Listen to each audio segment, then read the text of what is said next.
الشیطان الرجیم بسم اللہ الرحمن الرحیم وما ابرئ نفسی ان النفس الامارۃ بالسوء الا ما رحم ربی ان ربی غفور رحیم آمنت باللہ صدق اللہ العظیم وصدق رسول اللہ الکریم ومولانا ورؤوف الرحیم الحمدللہ رب العالمین۔ بھائیوں، بزرگوں اور دوستوں،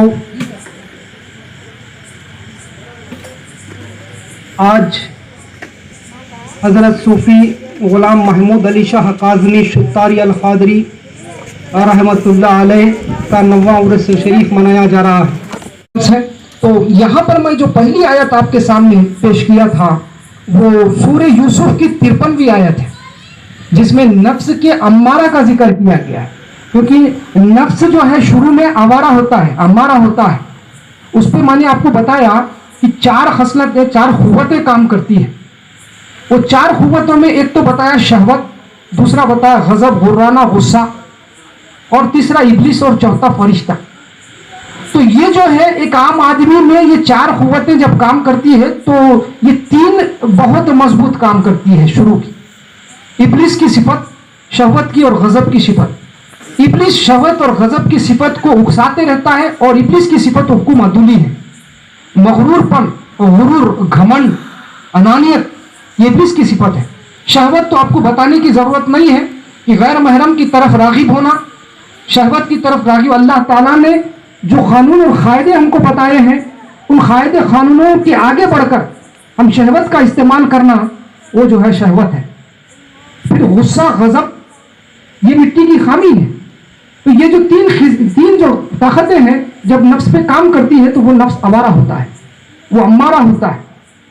تو اللہ پاک نے قرآن مجید کی سورہ یوسف میں 53ویں آیت میں یوسف علیہ السلام کی اس بات کو یاد کرتے ہوئے فرماتا ہے، کیونکہ یوسف علیہ السلام نے فرمایا تھا، مصر کے بادشاہ عزیز کی بیوی نے جب یوسف علیہ السلام کو دعوت دی، جب دعوت دی شہوت کی، تو وہ اپنے آپ کو بچا لیے، یعنی رب نے انہیں بچایا۔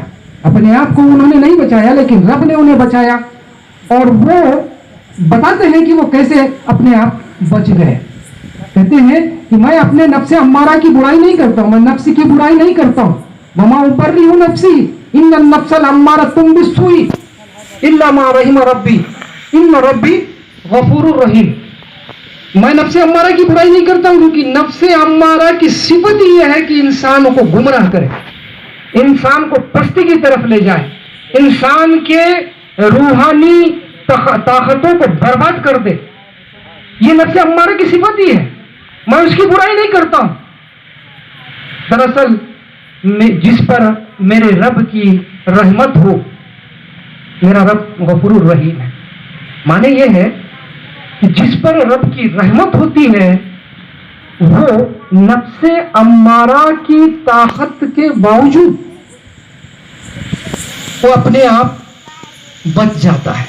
کہنے کا مطلب یہ ہے کہ نفس امارہ سے وہی آدمی بچ سکتا ہے جس پر اللہ کا کرم ہوتا ہے، جس پر رب کی رحمت کا نزول ہوتا ہے، اور آگے چل کر وہ رحمت اللہ کے خطاب کو پا لیتا ہے۔ رحمت کا نزول ہوتا ہے، رحمت ہوتی ہے، جس پر اللہ کی رحمت ہوتی ہے، تو وہی رب سے وہی نفس امارہ سے بچ سکتا ہے۔ اور جو نفس امارہ سے بچ گیا تو اس پر رحمت ہو گئی، اور رحمت ہو گئی تو آگے چل کے وہ رحمت اللہ علیہ ہونے والا ہے۔ سب کے نام کے بعد رحمت اللہ علیہ لگنے والا نہیں ہے۔ نفس امارہ سے جو بچتا ہے اس کے نام کے بعد ہی رحمت اللہ علیہ لگنے والا ہے۔ آج دیکھتے ہیں ہر جماعت میں رحمت اللہ علیہ، ہر جماعت میں رحمت اللہ علیہ لگا لیتے ہیں، لیکن رحمت اللہ علیہ کے معنی بہت بلند ہیں، وہ جو پاتے ہیں ان کو ہی معلوم ہے۔ اللہ تعالی ہم سب کو وہ نصیب فرمائے۔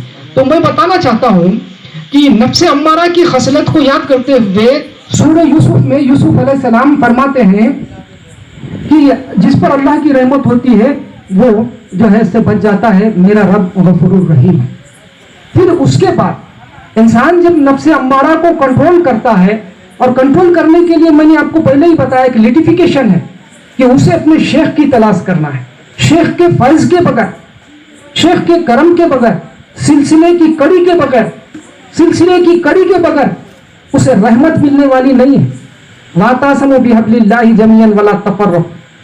اللہ تعالیٰ نے قرآن میں فرمایا اللہ کی رسی کو مضبوطی سے تھام لو, آپس میں پھوٹ نہ جانا. تو یہ جو اس سے پہلے میں 2 آیتیں آپ کو سنایا تھا, اس میں اللہ تعالیٰ نے مومنوں کو اپنے گروہ میں شامل کر کے بتایا ہے. تو یہ اولیاء اکرام اور مرشدین یہ وہی لوگ ہیں جن کو اللہ تعالیٰ نے اپنے گروہ میں شامل کر کے بتایا ہے. تو ان کے ساتھ جڑ جانا بہت ضروری ہے, اور ان کے ساتھ جڑنے کے بعد یہ جو صفت فرشتگان ہے نفس میں اس کو تقویت ملتی ہے, وہ مضبوط ہو جاتا ہے. جب صفت فرشتگان مضبوط ہوتی ہے تو باقی کی جو صفتیں ہوتی ہے شہوت اور غضب کی وہ مند ہونے لگتی ہے, وہ کمزور ہونے لگتی ہے.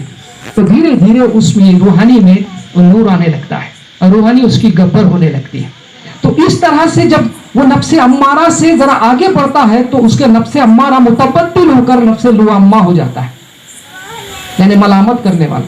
اور نفس امارہ کی جو صفت ہوتی ہے کہ وہ کبھی اپنے اندر جھانک کر نہیں دیکھتا ہے,